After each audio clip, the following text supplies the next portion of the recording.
So what I like to do when I'm a Dragoon or a Hussar in Farmland is whenever they have artillery, and if it's not heavily defended, then I'll just wait for a good opportunity to attack it. Down here, it's a really good spot to wait because there's this hill blocking the way. This guy right here thought he had a good opportunity to attack them. I'm not that type of Hussar to go into a crowd. Instead, I go for the ones who have separated from the crowd. It's actually very crucial that I killed this ranker because he hasn't fired a shot yet. Everyone else has. And that's what's keeping my nearby teammates at bay. Now getting very close to an armed and loaded man is very dangerous, but it didn't seem like he was prepared. It was one tap and I should have gotten off my horse instead of getting my horse injured. So far, you guys know that I follow 2 rules as a Hussar. Prey on the ones disconnected from the pack. And don't get too close to an armed and loaded player. This is where I usually put the distance between me and the enemy armed person. Yes, you can still get hit, but they usually don't aim for you when you're that far. Alright, they've shot, they're distracted by my teammate, it's a good chance for me to get in from the back. But not if they know you're coming from the back. I know that my horse isn't gonna survive this. I'm not gonna back out right after my horse dies. Because they're panicking, they're unloaded, and when you're panicking, you lose some senses. I think they were too focused on the Dragoon rather than me. What is my teammate doing? There's a barricade right there, there's a stake right there, and there's a sapper, and now we're dead. And now those guys are not panicking anymore. And when they're not panicking, they don't stay in one place. They get confident. As you can see, the bayonet guy is checking all his sides. And this is really bad. I see that our horses are down. I was thinking of leaving, but I cannot leave my team.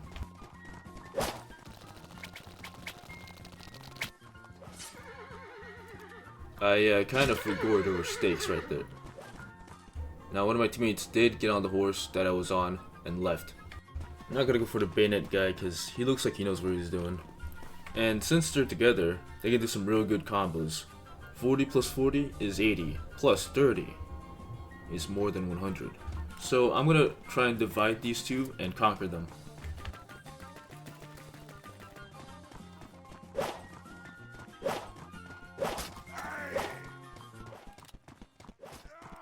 I just realized that this might be a really long video. And also for the cavalry mains, I want to know if you guys also use these tactics. Because I don't main cavalry.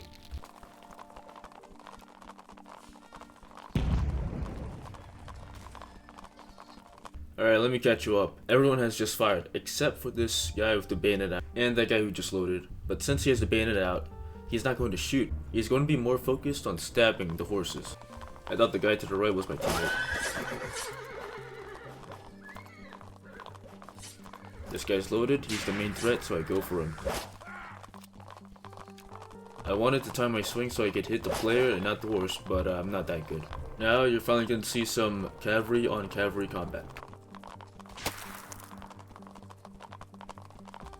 I wanted to get on his left side, but he's just not going to allow that. I also get reached by this Hussar. I mean, I didn't even see the swing on my screen. Anyways, that's real bad. Not because I'm one hit, but because he has massive reach. Most Hussars just retreat to their teammates once, like, their health is red. But it wouldn't be fun to see retreating gameplay. Now, the enemy Hussar is doing a really good job defending the flank, but I don't think his defense was intentional. Because now, as you can see, the flank is open. Alright, now for the third rule. I mostly reserve this tactic until I'm low. If you want to kill someone while they're preoccupied with your teammate. This guy seems preoccupied or something, so I'm gonna go for him. The problem is, he is positioning himself against the barn, and I'm going at him head on into the barn. But good thing he's moving backwards, so I can maybe swerve into the barn while landing a hit on him. So I think what happened was that he was going inside the barn, and my horse collided with him, making my horse drift. But luckily he stayed in the range of my saber anyways. Luckily there's a random teammate in here who's just camping in this barn. If I recall, there's also a light infantryman loading outside. So I just stay in here until the skies are cleared. Alrighty, he's dead. It's still a little bit rainy though. And hey, there's Mr. Blue Sky. The rain is gone. We can finally go out. And now this is the fourth tactic I like to use when it's in the late game. That is scouting. Know where your teammates are positioned and where the enemy is positioned. Majority of my teammates are stuck behind our barn. The French are kind of scattered around. Some at the artillery, and I think the rest will be at barn. I'm gonna go through the right way because I just saw this guy. I'm gonna go for the artillery guys. I'm going to try and separate these two from the canyon, which I do successfully. I didn't really do anything as well. I think they were just going AWOL. And this is when they realized they fucked up. I'm going to try and lure the Dragoon into my teammates, but that's not gonna work. This match was a draw, by the way. Gotta kill the AFKs, because they do come back. This lane retreat man didn't see me, so I can safely go for him. And I just connected 3 swings in a row. Now the Dragoons want to fight, but not close to the guns. I'm going to try and get these two separated so I can get enough space to deal with one guy and not have the other guy get me from behind. And boom, I call this the obtuse, not the word, the shape. Because now I could do a U-turn and get the guy behind him. Anyways, none of this matters because the other guy actually gets distracted and goes for another teammate. The distracted Dragooner comes back and I do the squiggly on him.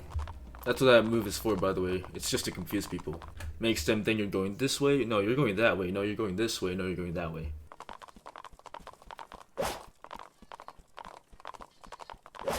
Alright, this video is getting way too long and I'm getting tired, so I'm just gonna end it off with 2 last kills.